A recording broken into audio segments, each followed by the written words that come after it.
Sekilas, Dave the Driver cuman kelihatan kayak game biasa. Grafiknya pixel art, karakternya gemuk, dan ritmenya yang santai. Gak ada kesan istimewanya gitu. Bahkan jika kalian lihat gamenya di Steam, ini paling cuman game pixel art yang membosankan. Tapi justru, game ini bisa memenangkan penghargaan video game di tahun 2024. Kita bahas dari segi gameplay terlebih dahulu. Gameplay dari game ini dibagi dari dua aktivitas utama, yaitu menyelam dan mengelola restoran. Ketika pagi, kita menyelam agar mendapatkan ikan untuk stok toko sushi kita dan juga barang-barang unik yang bisa untuk dijual ataupun untuk di-upgrade.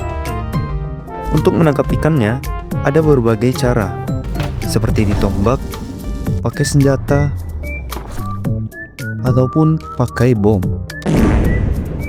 Dan di game ini ada juga sistem oksigen. Semakin dalam kita menyelam dan semakin banyak barang bawaan kita, tangki oksigennya akan cepat habis dan pergerakan karakter kita juga makin melambat. Ikan-ikan di sini juga bervariatif. Di bagian atas itu ikannya kecil-kecil dan belum berbahaya. Ketika kita menyelam lebih dalam, kita menemukan ikan yang lebih agresif, seperti ikan yang ini.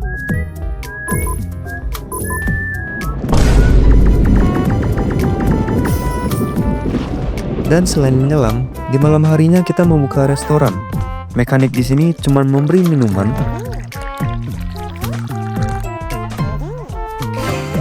mengantarkan makanan ke pelanggan, dan juga membersihkan piring yang kotor. Sangat simple. Di sini kita juga bisa meningkatkan makanan agar lebih enak dan mahal ketika dijual.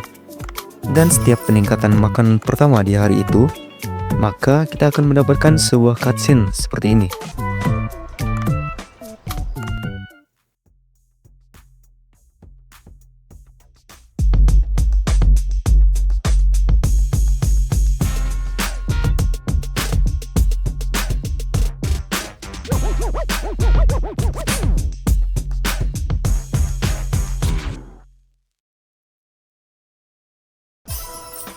Dan cutscene ini tidak muncul hanya di upgrade makanan, tapi juga pembuatan menu baru dan juga ketika rank up.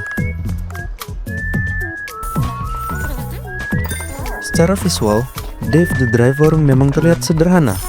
Pixel artnya tidak mencoba terlihat realistis, dan justru disitulah kekuatannya. Grafis sederhana ini membuat game terasa ringan dan nyaman dimainkan dalam waktu yang lama. Pemain tidak dibebani dengan detail berlebihan, tapi tetap merasa terhubung dengan dunianya. Yang membuatnya istimewa adalah animasi air dan karakter dibuat dengan sangat detail. Gerakan kecil, ekspresi karakter, hingga suasana bawah laut yang terasa hidup. Visualnya memang ringan, namun memiliki identitas yang kuat dan konsisten. Sesuatu yang mudah diingat, bahkan setelah gamenya selesai dimainkan. Dan di titik inilah, Dave the Driver membuktikan bahwa kualitas visual bukan soal seberapa mahal grafiknya, melainkan seberapa tepat desainnya untuk mendukung pengalaman bermain. Gameplay utama Dave the Driver sebenarnya terdengar sangat sederhana. Pagi hari pemain menyelam, malam hari mengelola restoran sushi. Namun di balik kesederhanaan itu, terdapat gameplay loop yang sangat kuat. Loop inilah yang menjadi mesin utama game ini.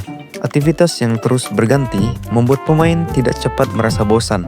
Menyelam memberi sensasi eksplorasi dan risiko, sementara mengelola restoran memberi rasa kontrol dan strategi. Progres di dalam game juga terasa cepat dan jelas. Setiap sesi bermain selalu menghasilkan sesuatu, entah itu upgrade peralatan, menu baru, atau area yang terbuka. Karena itulah pemain selalu memiliki tujuan, bukan tujuan besar yang jauh, tetapi tujuan kecil yang terasa dekat dan bisa dicapai. Banyak game sebenarnya tidak kalah karena kualitasnya yang buruk, melainkan karena gagal mempertahankan rasa ingin bermain. Dalam industri game modern, penghargaan tidak lagi diberikan hanya karena grafik yang terlihat mahal atau realistis. Yang dinilai adalah justru hal-hal yang lebih mendasar, namun jauh lebih sulit untuk dicapai. Pertama adalah inovasi game. Bukan soal seberapa kompleks, melainkan seberapa segar dan efektif sistem permainan yang ditawarkan. Yang kedua ada pengalaman pemain. Apakah game ini menyenangkan dari awal hingga akhir? Dan apakah pemain ingin kembali memainkannya? Yang ketiga itu ada konsistensi dalam desain, visual, gameplay, dan cerita harus saling mendukung, bukan berjalan sendiri-sendiri. Dan yang terakhir, dampak terhadap industri. Apakah game ini bisa memberi contoh baru atau membuka jalan bagi pendekatan yang berbeda? Dave the Driver mungkin bukan game paling realistis secara visual, namun ia sangat memahami identitasnya sendiri. Dan justru karena itulah game ini mampu meninggalkan kesan yang kuat, bukan hanya bagi pemain, tetapi juga bagi para juri penghargaan. Dari segi karakter, Dave bukan pahlawan dalam arti klasik. Dia tidak cepat, dia tidak kuat, dan sering membuat kesalahan. Namun justru disitulah kekuatan karakternya. Dave terasa manusiawi, dan karena itu pemain merasa lebih dekat dengannya. Hubungan emosional ini penting ketika pemain peduli pada karakter. Mereka tidak hanya bermain untuk menang, tetapi untuk ikut menjelajahi ceritanya. Humor dalam game ini juga tidak berlebihan, melainkan humor ringan yang relevan dengan situasi dan karakter. Interaksi antar karakter membuat dunia game terasa hidup, bukan sekedar latar tempat untuk mekanik gameplay. Dan di titik inilah, Dave the Driver menunjukkan jiwanya. Karena pada akhirnya, game yang diingat bukan hanya game yang mekaniknya rapi, melainkan yang mampu meninggalkan kesan emosional. Banyak game terlihat kuat saat rilis, namun perlahan ditinggalkan oleh developernya sendiri. Game ini mengambil arah yang berbeda. Setelah rilis, game ini tidak ditinggal. Game ini selalu mendapatkan update rutin, dan konten tambahan terus diberikan kepada pemain. Komitmen ini memberikan dampak besar. Pemain lama kembali bermain, review tetap positif, dan reputasi game terus meningkat. Bagi pemain, ini menciptakan rasa dihargai. Sedangkan bagi industri, ini adalah sinyal yang sangat penting. Karena di tengah banyaknya game yang selesai lalu ditinggal, Dave the Driver menunjukkan satu hal yang sederhana. Dan kepedulian inilah yang akhirnya mempertahankan posisi game ini di mata para pemain. Game ini membuktikan salah satu hal yang sangat penting dalam industri game. Penghargaan tidak dimenangkan oleh grafik yang mahal, bukan juga oleh skala produksi yang besar, melainkan oleh pengalaman bermain yang jujur dan konsisten. Game ini tidak berusaha menjadi serigalanya, ia hanya fokus menjadi game yang ia pahami dengan baik dan melakukannya dengan sepenuh hati.